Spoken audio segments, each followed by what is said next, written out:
नाही, आशा भोसले, लता मंगेशकर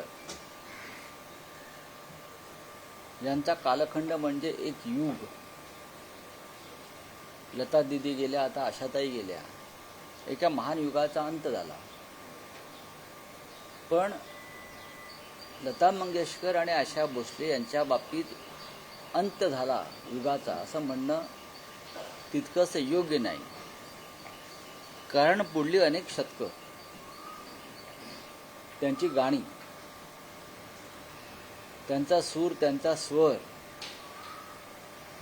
हा आपल्या कानामध्ये गुंजत राहील. त्याच्यामुळे त्या अर्थानं आशा भोसले आपल्यातच आहेत आणि आपल्यातच राहतात. त्यांचा आवाज,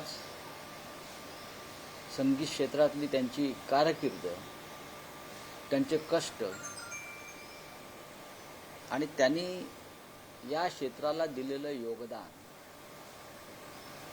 याचं विस्मरण भारतीय जनतेला कधीच होणार नाही. आज त्यांच्यावरती अंत्यसंस्कार होतील, त्या देहरूपाने जातील, पण त्यांचे स्वर आपल्या भोवती सतत गुंजत राहतात. तुमची एखादी काही आठवण किंवा खूप आहेत. त्यांच्या अनेकदा भेटीगाठी झालेल्या आहेत, अनेकदा दूरध्वनीवरून चर्चा झाली. काही दिवसापूर्वी त्यांनी माझ्याकडे एका मराठी निर्मात्याला आलं स्क्रिप्ट मला वाचण्यासाठी पाठवलं होतं आणि त्याच्यावरती आम्ही चर्चाही करणार होतो. अनेक गोष्टी असतात आपल्या जीवनाचा. तो एक आशा भोसले आणि लता मंगेशकर किंवा मंगेशकर कुटुंब हे महाराष्ट्रीय जीवनाचा, देशाच्या तर आहेतच, पण आम्ही खास करून मराठी महाराष्ट्रीय जीवनाचा एक तो भाग आहे. तो कधीच दूर होणार नाही. त्यांच्यातली दिलखुलास हसरं व्यक्तिमत्व. आयुष्यामध्ये त्यांनी प्रचंड कष्ट घेतले, संघर्ष केला, त्यांच्या जीवनामध्ये ताणतणाव आले, पण त्यांच्या चेहऱ्यावरचं हास्य आणि त्यांचा तो मजाकिया अंदाज याला कधी आपल्यापासून त्यांनी दूर केलं नाही.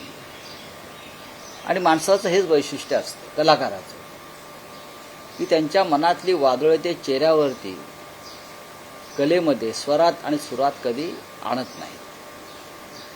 आशाताईंचं तसं होतं. रावसाहेब, राजकारणातला विषय आहे. भले बारामतीची पोटनिवडणूक बिनविरोध झाली नसली तरी कालपासून सुनेत्राताई पवारांनी आपला प्रचार सुरू केला आहे. त्यांच्या प्रचाराच्या एका सोशल मीडियावर पोस्टर जे होते त्यात सुरुवातीला शरद पवारांचा फोटो आपल्याला पाहायला मिळाला, नंतर लगेचच तो हटवण्यात आला. तुम्ही म्हणत होतात की कौटुंबिक पाठिंबा आहे पण राजकीय नाही. सुप्रिया सुळेंनाही प्रचारासाठी बोलवलं जातं आहे. एकूण त्याबद्दल काय? नाही, शरद पवारांच्या अस्तित्वाशिवाय बारामती आहे का? तुम्ही किती मोठे झाला असाल, अजितदादा असतील, सुनेत्रा पवार असतील, त्यांचे चिरंजीव असतील, तुम्ही आज राजकारणामध्ये पवार म्हणून उभे आहात ते शरद पवारांमुळे आहात. याचा विसर पडता कामा नये. तुम्ही कोण आहात? तर आम्ही कोण आहोत? आम्ही सगळे आहोत ते ठाकरे या नावामुळे आहोत. आणि ठाकरे या नावाला वैभव आणि गौरव हा बाळासाहेब ठाकरेंनी निर्माण करून दिला. तेच नसते तर आम्ही काय? तुमचं आडनाव पवार आहे किंवा तुमचं आडनाव अमुक अमुक आहे, तुमचं आडनाव देशमुख आहे, नाही. तुमच्या पूर्वसुरींनी ज्या या नावाला जे वलय निर्माण केलं, जे ताकद निर्माण केली, बारामती म्हणजे शरद पवार, हे लक्षात घ्या. आज तुम्हाला मोदी आणि शहांनी कोणालाही उभं केलं असेल, पण शरदराव पवार नसते किंवा पवारांनी बारामती उभी केली नसती तर त्या पुढच्या कोणत्याही पवारांना महाराष्ट्रात कोणतं स्थान मिळालं नसतं. बाळासाहेब ठाकरेंनी शिवसेना उभी केली नसती आणि कष्ट केले नसते तर आम्हाला सगळ्यांना या राज्यामध्ये काहीच करता आलं नसतं. त्याच्यामुळे माणसानं किमान कृतज्ञता ही ठेवायलाच हवी राजकारणात. आणि शरद पवारांची पुन्हा आहे ना पाठीशी. किती नाही म्हटलं, तुम्ही किती टाळलत किंवा टाळण्याचा प्रयत्न केलात, तरी पवारसाहेबांची पुण्याई आहेच ना. निवडणुकीमध्ये जय पराभव होत असतात, पण पवार म्हणजे शरद पवार, पवार म्हणजे दुसरं कोणी नाही. बरं, त्यांचीच पुण्याई आहे बारामतीसह सर्वत्र. सुप्रिया सुळेंनी त्यांचा प्रचार करण्यावरती आपण कसं पाहता? नाही, बघा, त्यांचा हा कौटुंबिक विषय आहे आणि हे फक्त एका निवडणुकीपुरता आहे. पुढल्या निवडणुकीला बिनविरोध होणार नाही. ही निवडणूक आपण अजितदादांना श्रद्धांजली म्हणून त्याकडे पाहिलं पाहिजे. अजितदादांचं सीएम पदाचं स्वप्न सुनेत्राताई पूर्ण करणार असं अभिजित तटकरे म्हणतात. त्यासोबतच भुजबळ म्हणतात की आता फक्त एकच स्टेप राहिली सीएम पदावर. चांगली गोष्ट आहे. अजितदादांना मुख्यमंत्री होता आलं नाही. सुनेत्राताई पवारांना जर भारतीय जनता पक्ष मुख्यमंत्री करणार असतील तर ते भारतीय जनता पक्षाच्या मनाचा मोठेपणा आहे. देवेंद्रजी बहुतेक त्यांचा वारसदार म्हणून दिल्लीत जाण्याआधी एकनाथ शिंदेपेक्षा सुनेत्रा पवारांची निवड करतात की काय, असं यांच्या बोलण्यातून मला जाणवत आहे. आणखी एक विषय होता की पंतप्रधान नरेंद्र मोदी यांनी महिलां संदर्भात एक जी संकल्पना मांडली आहे त्याला तुमच्या पक्षाच्या माजी खासदार प्रियांका चतुर्वेदी यांनी मिस कॉल देऊन पाठिंबा दिलेला आहे.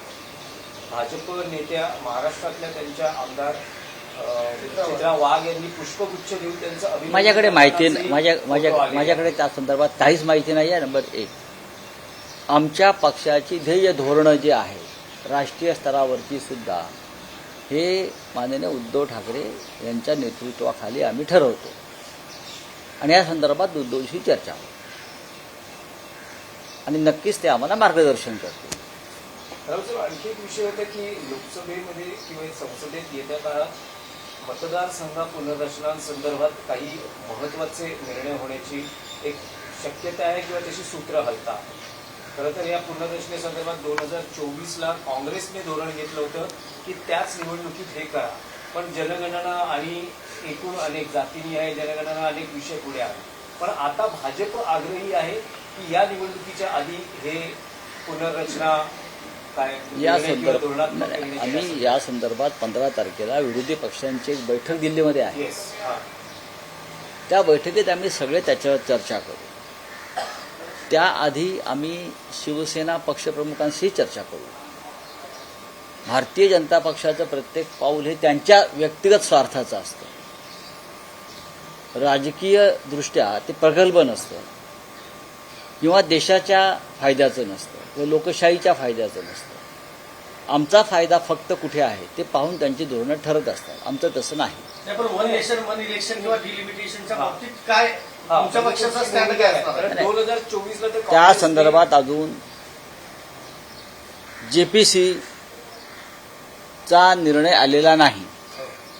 त्या कमिटीवरती आमच्या पक्षाचे अनिल देसाई आहेत आणि ते उत्तम प्रकारे काम करत आहेत. लक्षात घ्या, जेपीसी नेमली आहे, त्या सगळ्या पक्षाचे लोक आहेत, चर्चा होते आहे. हा सर्वानुमते घ्यायचा निर्णय आहे. हा फक्त मोदींच्या मनात लहर आली आणि त्यांनी कहर केला असं होणार नाही. Raosaheb, one nation one election एक वेगळा विषय आणि मतदारसंघांची पुनर्रचना एक वेगळा विषय. मतदारसंघाची पुनर्रचना ज्या पद्धतीनं करण्याचं भारतीय जनता पक्षाच्या मनात आहे ते लोकशाहीसाठी अत्यंत धोकादायक आहे. त्यांना अशा प्रकारे मतदारसंघ फोडायचे आहेत की विरोधी पक्षाचे आमदार किंवा खासदार निवडूनच येऊ नयेत. लक्षात घ्या मी काय म्हणतो. आणि निवडणूक आयोग जो आहे सध्या त्यांच्या ताटाखालचं मांजर झालेला, त्याच्या मदतीनं भारतीय जनता पक्ष अंधाधुंद पद्धतीनं मतदारसंघ तोडणार फोडणार. विरोधी पक्ष राहताच कामा नये या देशामध्ये किंवा आम्ही सांगू तेच राहतील या पद्धतीनं त्यांची मतदारसंघाची रचना करण्याचं त्यांचे डॉक्युमेंट्स तयार झालेले आहे. आम्ही ते होऊ देणार नाही. जनगणने आधी होणाऱ्या या मतदारसंघ पुनर्रचनेला शिवसेना उद्धव बाळासाहेब ठाकरे पक्षाचा पूर्ण विरोध असेल. बघा, पूर्ण विरोध हा तुमचा शब्द आहे. या संदर्भात सर्वपक्षीय चर्चा झाल्या पाहिजेत. सर्वपक्षीय समिती नेमली पाहिजे. भारतीय जनता पक्षाची किंवा त्यांची जी पोरं जी पिल्लं आहेत इतर मित्रपक्ष फक्त त्यांच्या सोयीसाठी मतदारसंघ तुटले जाणार नाहीत, अजिबात नाही. मतदारसंघाची पुनर्रचना ही सर्व पक्षांच्या चर्चेनुसारच व्हायला पाहिजे. माझे मतदारसंघ जे आहेत ते मी माझ्या पद्धतीनं करून घेईन असं चालणार नाही. रावसाहेब, राज्यात महिला आणि मुलींचा सुरक्षेचा प्रश्न ऐरणीवर आलाय का? कारण अहिल्यानगरमधल्या घटनेला 1 महिना होत नाही, ऍक्सिडेंटला आरोपी अजूनही फरार आहे. अशातच पंढरपूरमध्ये एका तरुणीवरती ऍक्सिडेंटला होतोय. केवायसीसाठी 2 महिलांना गैरवर्तन केलं आणि जातं. बरोबर आहे, हे एका जिल्ह्यात तालुक्यातले विषय आहेत. कधीतरी हे प्रश्न तुम्ही राज्याच्या गृहमंत्र्यांना विचारा. बोलिये क्या है? नहीं, आशा दीदी का स्वर्गवास हुआ है, देह से चली गई, लेकिन उनका स्वर, उनका सुर, उनका आवाज अमर है. वो हमारे साथ हमेशा रहेगा. एक युग का अंत हुआ ऐसा मैं नहीं कहूंगा, युग तो था, लेकिन उनके गाने, उनका संगीत हमेशा हमारे साथ रहेगा और उनका अंत कभी नहीं होगा. आपने कुछ बताया था कि आशा जी आपका टकराव नहीं, हमेशा आशा जी का और ठाकरे परिवार का हमेशा एक रिश्ता रहा, हम सबसे उनका रिश्ता रहा. आपकी आखिरी बातचीत हमेशा हमारी उनसे बातचीत होती रहती थी. उनको पढ़ने का बहुत शौक था, उनको राजनेता उनसे बात करने का भी शौक था, तो हमेशा बातचीत होती रहती. सर, जनरेशन पे ये मोदी जनरेशन पे जो है इस तरह की महिला पे निकासी की जा रही है, इसका क्या कहना है? देखिए, ये जो राजनीति चल रही है डिलिमिटेशन और महिला आरक्षण के बारे में, ये एक तरफा हो रहा है.